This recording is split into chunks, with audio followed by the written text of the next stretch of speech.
Hey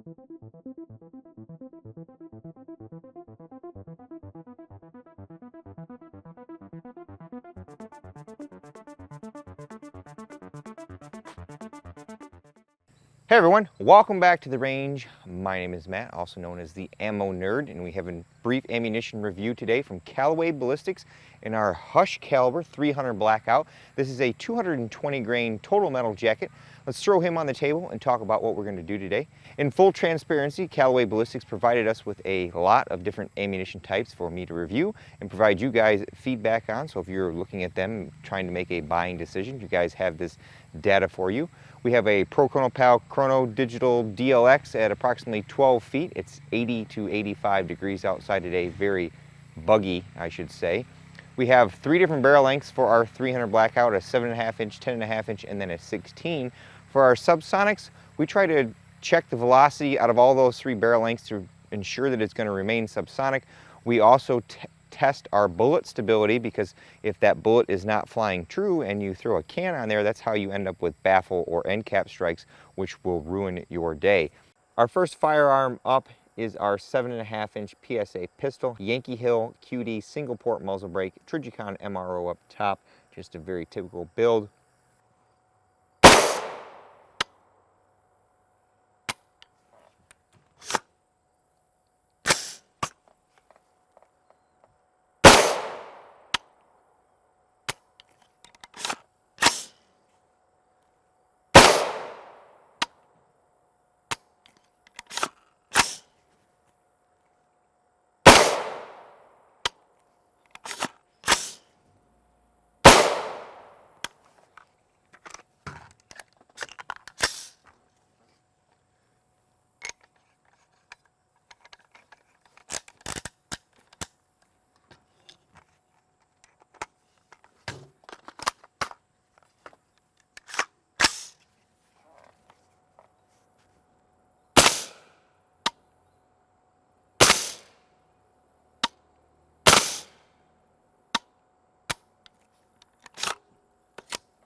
Our second firearm of choice is our 10.5 inch PSA pistol on our Peacock lower. Got the Battlefield pistol grip on here, R.A.N.G.E ambidextrous charging handle that I picked up from Black Friday from Barrett. All it does is say Barrett on it, but it was quite a bit below market value. Got our primary arms 1X Gen 1 Cyclops there.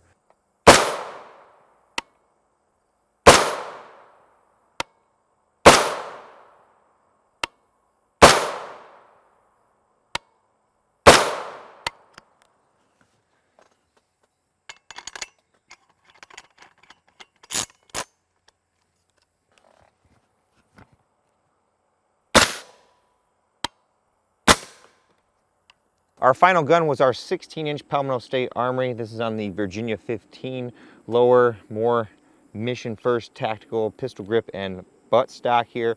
Our R.A.N.G.E ambidextrous charging handle, Trijicon MRO, got a Yankee Hill single port QD muzzle brake up front.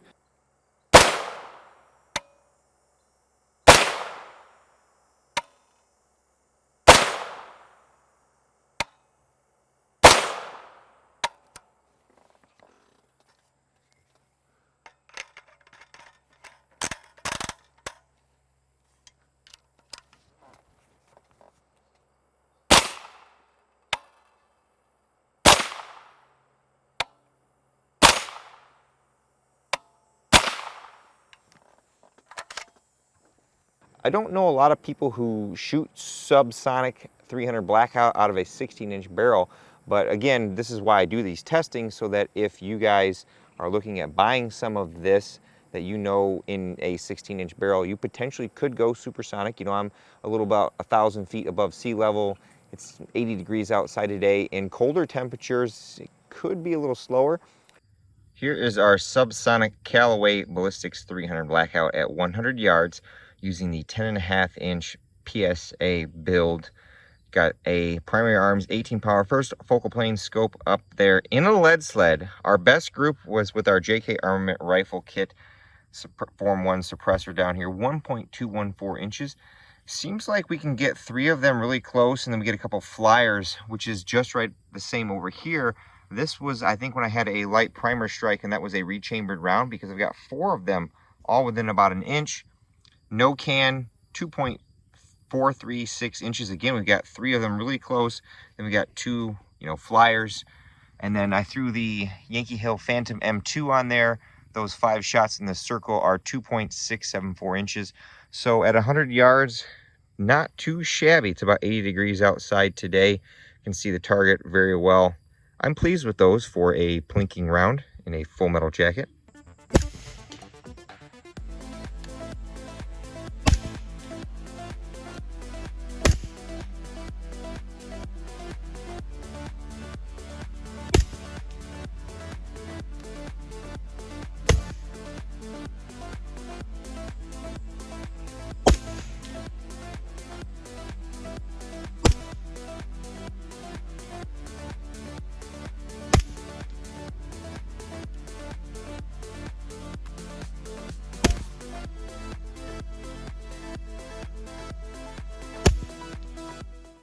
Well, folks, there's your data. Hippity hoppity, get off my property. Just kidding, not quite done yet. Hang in there just a second. We had good velocity across our 3 barrel lengths. We did go super in the 16, although, like I said, I don't know how many people shoot subsonic 16-inch 300 Blackout. This cartridge was designed more for the 10.5-inch and under. We did have cycling issues in that 7.5-inch, but I'll admit that I haven't really done much with that 7.5-inch in the way of subsonics other than just shooting supers out of it. So I need to check probably the buffer weight. It could be an H1 or an H2, so I might want to go to a lighter buffer, or potentially I could need a adjustable gas block or to open that port up. As far as accuracy goes for a remanufactured TMJ bullet, I can't complain about that. I do believe when we tested the S&B subsonics a while back, that didn't give me very good accuracy at all. So I'm pleasantly surprised that we were able to maintain, a good acceptable accuracy out of our 10.5-inch barrel. Now, with all that being said, it's time for me to get the heck out of here. But at the end of all my videos, I take a moment to thank all those who help make these possible. Number 1 is my Patreon and Subscribe Star fans. I have a link tree in the description below. Various affiliate links that, they don't cost you anything. They just give me a sales credit if I push that sales that way. Or I have different links to like the velocity and armor testing spreadsheets that I keep on all this data. Number 2 is Callaway Ballistics, who in full transparency sent us a bunch of ammunition for us to just provide you guys with general information on. And of course, number 3 is you all for watching. Until next time, I'll catch you at the range.